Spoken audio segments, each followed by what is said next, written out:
Hey everyone, welcome back to my channel. तो आज इस वीडियो में हम कुछ पढ़ाई से रिलेटेड बात नहीं करने वाले हैं, या फिर मैं कुछ आप लोगों को बताने वाला नहीं हूँ। कुछ प्रोजेक्ट या ट्यूटोरियल वीडियो नहीं है ये। ओके, ये मैं आज से 6 महीने पहले मैं डेलॉयट ज्वाइन किया था, और आज मैं आपको बताऊंगा कि why you should not join Deloitte और any big four companies, whether it is EY, PwC, KPMG और Deloitte, anything. Why you should not join? Okay? ये मेरा ओपिनियन है, मे बी किसी और लोगों का कुछ अदर ओपिनियन हो सकता है। कुछ लोगों को अच्छा लगता हो वहाँ काम करना, कुछ लोगों को नहीं अच्छा लगता हो। तो मेरी बातें सुन के कुछ लोग ऑफेंड भी हो जाएं, बट ऑफेंड नहीं होना है। जो भी आपका ओपिनियन है वो आप कमेंट सेक्शन में बता सकते हो, ठीक है। चलो, तो इस वीडियो को मैं शुरू करता हूँ। देखो, तो बिग फोर ज्वाइन करने से पहले आपकी क्या एक्सपेक्टेशन होती है और ज्वाइन करने के बाद क्या रियलिटी होती है, दोनों में बहुत बड़ा डिफरेंस है, ठीक है। क्या पॉलिटिक्स होती है, पॉलिटिक्स तो खैर सारी कंपनी में होती है, उसका तो छोड़ ही दो। सैलरी रियलिटी क्या है, कौन से लोगों को बिग फोर ज्वाइन करना चाहिए, कौन से लोगों को बिग फोर ज्वाइन नहीं करना चाहिए,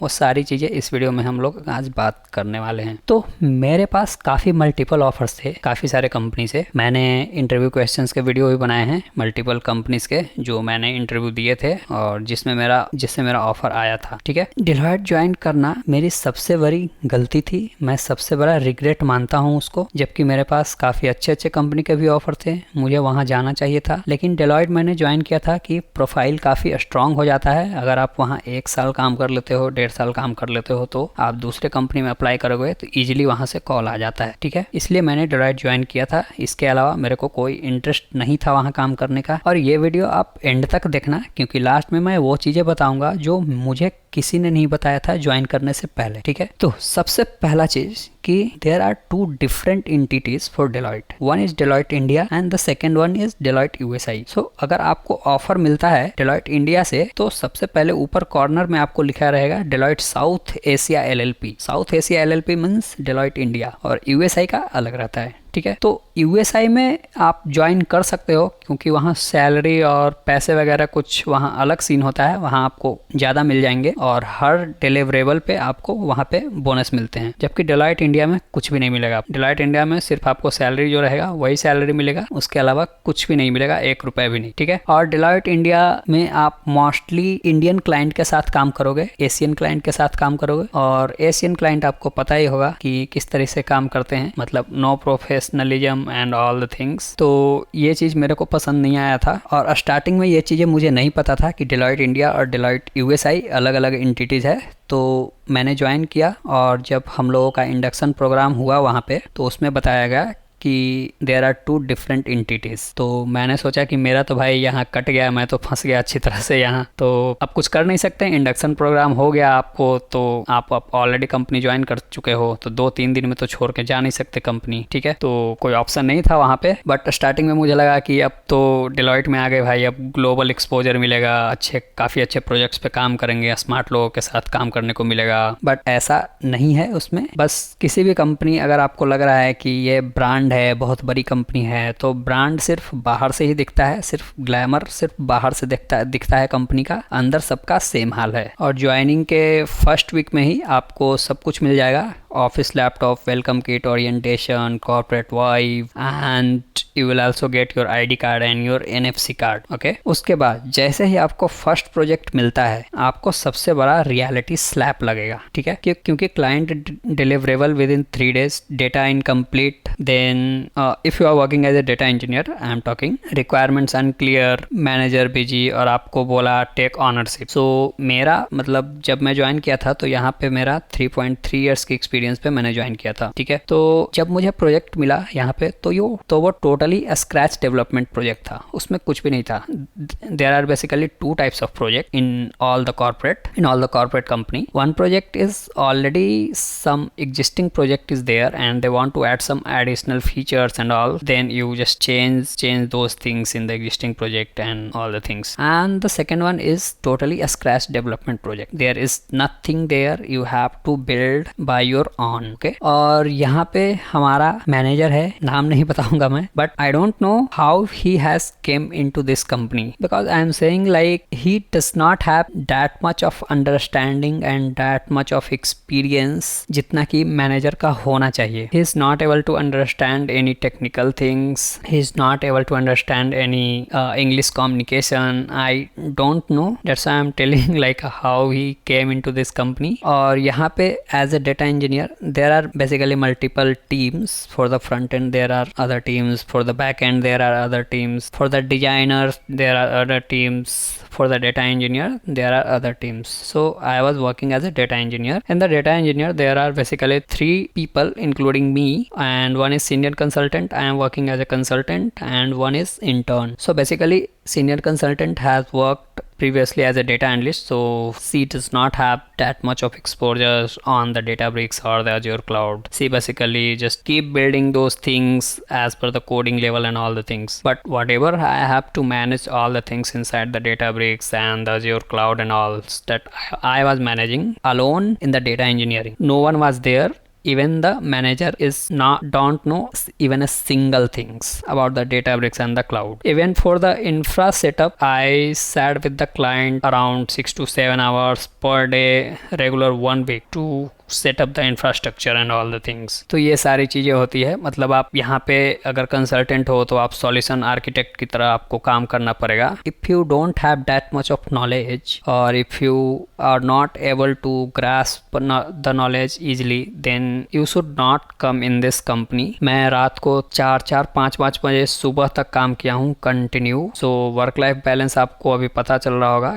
मैं एक दिन में 2-3 घंटे सोया हूँ, ठीक है। तो आपको समझ में आ गया होगा कि डेलॉयट क्यों नहीं ज्वाइन करना चाहिए, ठीक है। और ये बेसिकली इंडियन क्लाइंट है, तो आपका मतलब मॉर्निंग रूटीन स्टार्ट हो जाएगा अराउंड 9:30 और 10 से। 9:30-10 से तो स्टार्ट हो जाएगा, लेकिन बंद कब होगा इसका कोई मतलब नहीं है। यहाँ पे आप रात को 12 बजे तक काम करो, रात को 2 बजे तक काम करो, 4-5 बजे सुबह तक काम करते रहो, किसी को घंटा फर्क नहीं पड़ने वाला है, ठीक है। और एक और चीज़, यहाँ पे एक पार्टनर डेजिग्नेशन होता है। तो एक पार्टनर के अंदर काफ़ी सारे मल्टीपल प्रोजेक्ट्स होते हैं, ठीक है। मैं 2 दिन लीव पे था एक बार, तो मेरा मैनेजर पार्टनर को मेल करके विजिबिलिटी दिखाता है, और जब मैं 4-5 बजे सुबह तक काम करता हूँ तो उसको उसमें विजिबिलिटी दिखाने का नहीं दिखता है कि हाँ भाई बंदा 4-5 बजे तक काम कर रहा है, थोड़ा अप्रिसिएशन कर दें, पार्टनर को दिखा दें कि हाँ बंदा मेहनत कर रहा है या कुछ और। ऐसा कुछ नहीं है, ठीक है। और सारे ऑफिस में आपको बोलेंगे कि या we care about the employ wellbeing and all the things, but ground reality project dependent होती है, इसमें कुछ अलग ही सीन हो जाता है। तो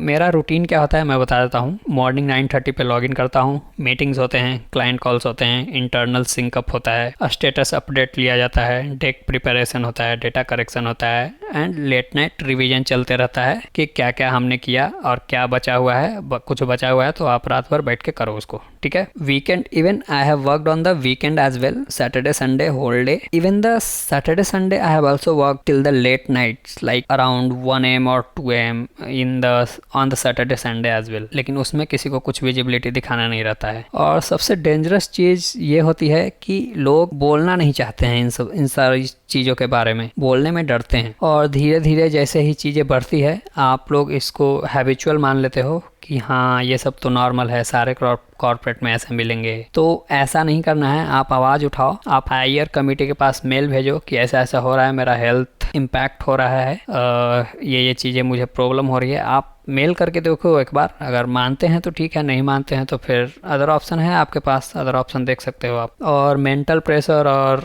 एंजाइटी के बारे में मैं यहाँ पे बताता हूँ। मैं ये बिल्कुल ओपनली बोल रहा हूँ। बिग 4 मेंटली स्ट्रांग लोगों के लिए है, जो काफ़ी ज़्यादा स्ट्रांग है अंदर से, काफ़ी ज़्यादा वर्कहॉलिक हैं। बट ज़्यादा वर्कहॉलिक होने का भी कोई बेनिफिट नहीं है, क्योंकि workaholic is different things. Basically everyone is working for the money only. If you will not get paid for your extra work for your Saturday Sunday, then why anyone will work on that, right? So मुझे नहीं लगता कि workaholic होने का कोई मतलब है corporate में। अगर आप पैसे दे रहे हो तो ठीक है, काम करूंगा, नहीं पैसे दे रहे हो तो क्यों करूंगा भाई? पैसे के लिए तो काम करने आया हूँ, जब पैसे ही नहीं दोगे तो मैं क्यों काम करूंगा, आराम से घर पे बैठूंगा। और यहाँ पे बिल्कुल कांस्टेंट प्रेशर होता है, डेडलाइन का प्रेशर होगा, आपका क्लाइंट एक्सपेक्टेशन होगा, मैनेजर का एक्सपेक्टेशन होगा, भले ही मैनेजर को कुछ आए या ना आए वो अलग बात है। और सबसे बड़ा प्रेशर यहाँ पे विजिबिलिटी का होता है। आप 10 घंटे काम कर रहे हो, लेट नाइट तक काम कर रहे हो, उसमें किसी को कुछ भी नहीं दिखता है, आप एग्जिस्ट ही नहीं करते, आप ऐसा मान के चलो। लेकिन थोड़ा सा भी अगर आप इधर उधर हो गए वर्किंग आवर में, या फिर आपका गलती से आप किसी टास्क को भूल गए या कंप्लीट नहीं किए, उसमें सबको विजिबिलिटी दिखने लगता है कि हाँ ये काम नहीं कर रहा है। इवन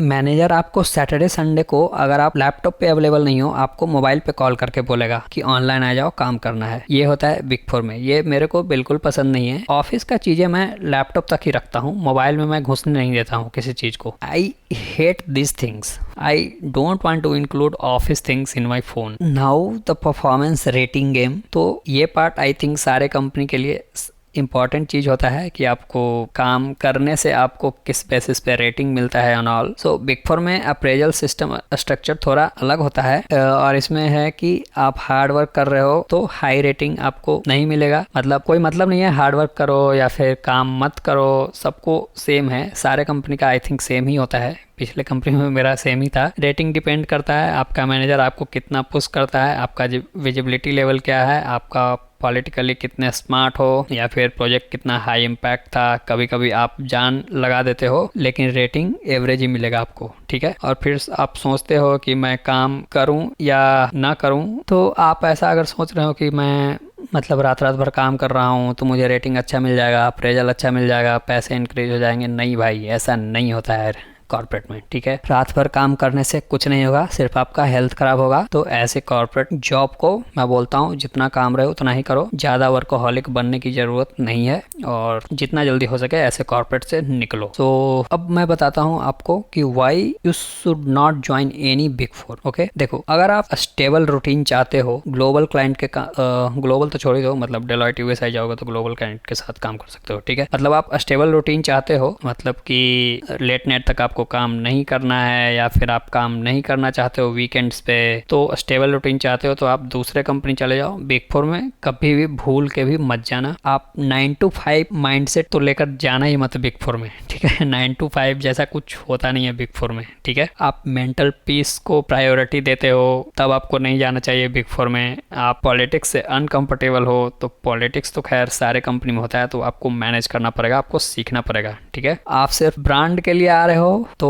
ठीक है, आ सकते हो, मतलब 6 महीना साल भर काम करो फिर निकल जाओ, उससे ज़्यादा नहीं रुकना है। अगर आप ब्रांड के लिए आ रहे हो या फिर अपना प्रोफाइल स्ट्रॉन्ग करने के लिए आ रहे हो तो ठीक है। और मैं तो बोलूँगा कि ब्रांड ऐसा कुछ नहीं होता यार। मैंने जोश में ज्वाइन कर लिया था ब्रांड को लेके, लेकिन अभी मुझे रिग्रेट फील होता है कि मुझे नहीं आना चाहिए था यहाँ पे। देखो, मतलब कि कैरियर एक मैराथन की जैसा है, एक ब्रांड आपकी आइडेंटिटी नहीं है। ब्रांड आप खुद बन सकते हो। दूसरे कंपनी अगर आपको सेम पैसे दे रही है, यहाँ भी सेम पैसे दे रही है, तो क्या मतलब ब्रांड लेकर आप क्या ही कर लोगे, ठीक है। पैसे से मतलब है, सब लोग पैसे के लिए ही काम कर रहे हैं। तो अगर आप बिग फोर में हो या रिलेट कर रहे हो तो कमेंट करके बता देना कि ये सारी चीज़ें रियलिटी है, वह यहाँ पे ऐसी चीज़ें होती है। अपना अगर आपको कुछ क्वेश्चंस भी है तो आप अपना डाउट लिख दो। अगर मैं ट्राई करूँगा कि अगर मुझे उन सब चीज़ों के बारे में पता होगी तो मैं आपको रिप्लाई कर दूंगा कमेंट पे, ठीक है। और ये मेरा ऑनेस्ट रिव्यू था, मेरा ओपिनियन था। मे भी किसी और को पसंद ना आए, किसी और का दूसरा ओपिनियन हो सकता है, तो वीडियो देख के ऑफेंड नहीं होना है। अगर आप कुछ और फील करते हो तो आप कमेंट में बता सकते हो। तो